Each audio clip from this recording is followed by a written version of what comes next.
예수님께서 이 병든 자들과 그리고 죄인들과 함께 식사했을 때 바리새인들이 요한의 제자들과 함께 금식을 하고 있었습니다. 그들은 예수께 와서 이렇게 말했습니다. 요한의 제자들과 바리새인의 제자들은 금식하는데 어찌하여 당신의 제자들은 금식하지 아니하나이까? 여들이 이렇게 물어본 것은 그 예수님께서 말씀하실 때 나는 병든 자에게 쓸 때가 있고 나는 의인을 부르러 온 것이 아니라 죄인을 부르러 왔노라 라고 대답한 것에 대해서 이들이 거기에 대해서는 할 말이 없었으나 다시금 또한 지금 문제를 지적하고 있는 거죠. 아니, 요한의 제자들과 그의 바리새인들은 우리들은 경건을 위해서 이렇게 금식하고 이렇게 거룩한 삶을 살려고 노력하는데 너희들은 왜 먹고 마시는 거에 모든 시간을 이렇게 투자하느냐라는 것입니다. 그때 예수님께서 또한 이들에게 이렇게 대답하셨습니다. 예수께서 그들에게 이르시되 혼인집 손님들이 신랑과 함께 있을 때 금식할 수 있느냐? 이 얘기는 무슨 말이냐면 유대인의 율법에 금식 기간이 물론 있었지만 한 가지 예외가 있었는데요.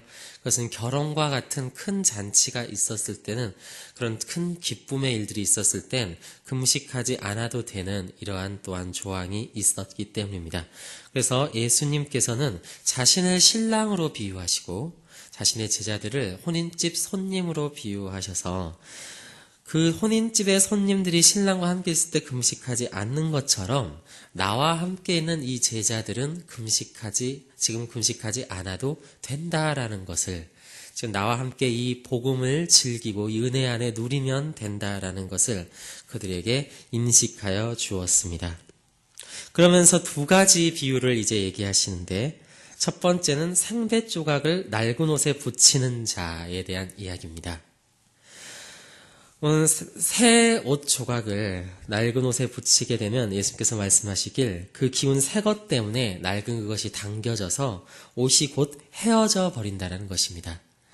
두 번째 비유는 새 포도주를 낡은 가죽 부대에 넣는 자가 없다라고 말씀하시는데 만약에 새 포도주를 낡은 가죽 부대 안에 넣게 되면 부대가 터져 버린다는 거예요. 그렇기 때문에 포도주는 새 포도주를 넣어야 그걸 온전하게 보존할 수 있지, 그것을 그저 낡은 가죽 부대에 넣어 붓게 되면 그 부대가 터뜨려져 버린다는 것입니다. 이 두 가지 비유는 결국 한 가지를 이야기하고 있는 것입니다. 이것은 그 바리새인들에게 이렇게 말하는 거예요. 너희들이 전한 형식과 너희들이 정한 그런 외형적인 그런 것들에 매어져서 그것이 경건한 것이라고 여기는 그들의 마음을 지적한 것입니다. 그들은 그러한 형식과 세상에 보이는 어떤 것에 얽매여져 있었기 때문에 예수님이 누구신지를 알지 못했고 예수님이 왜 세리와 죄인들에게까지 그 은혜와 생명의 부요함을 그들에게 선물하는지에 대해서 그들은 감당을 할 수가 없었다는 거죠. 결국 그들의 이러한 사고방식 자체가 예수님이 보시기엔 낡은 부대이고 낡은 옷이었다라는 것입니다. 결국 예수님께서 말씀하시는 것은 우리가 거듭나지 않으면 하나님 나라를 볼 수 없다라는 것을 말씀하고 있는 것입니다. 우리가 새 것이 되지 않으면 우리는 결코 이 진리의 말씀을 감당할 수가 없다라는 거예요. 여전히 세상의 기준으로 하나님을 바라보고 예수님을 바라보고 내 신앙생활을 바라보게 되면 우리는 예수님께서 원하시는 곳으로 가기보다는 오히려 더 세상적으로 가게 된다는 거죠. 심지어는 그것이 금식이라 할지라도, 심지어는 그것이 많이 헌금하는 것이라 할지라도, 심지어는 오늘 새벽에 나와서 우리가 함께 기도하는 것이라 할지라도 우리가 세상적인 것들을 바라며 그것을 기준으로 우리가 이런 것들을 하게 될 때 그것은 낡은 부대이기 때문에 하나님의 은혜를 결코 우리가 온전히 받을 수가 없다는 것입니다. 그때는 오늘 우리가 이 새벽에 기도할 때 다시 한번 명심해야 할 것은 정말 주님의 뜻대로 그것을 기뻐하는 마음으로 우리가 이 기도를, 우리가 이 금식을, 이 헌금을, 모든 신앙생활을 감당해야겠다라고 라고 하는 우리 그런 마음을 깨달아야 하겠습니다. 특별히 우리 안에 있는 여전히 세상적인 생각들과 사고방식이 있다면 우리는 그것들을 제거해야 할 것입니다.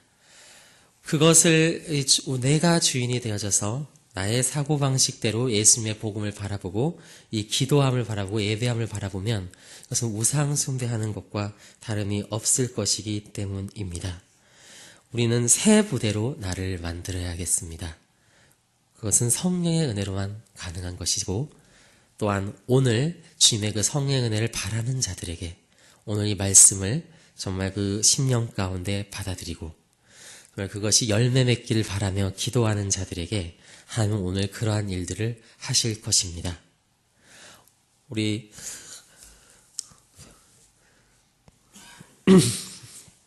결국 오늘 예수님께서는 또한 한 가지 20절에서 이런 얘기를 하셨습니다.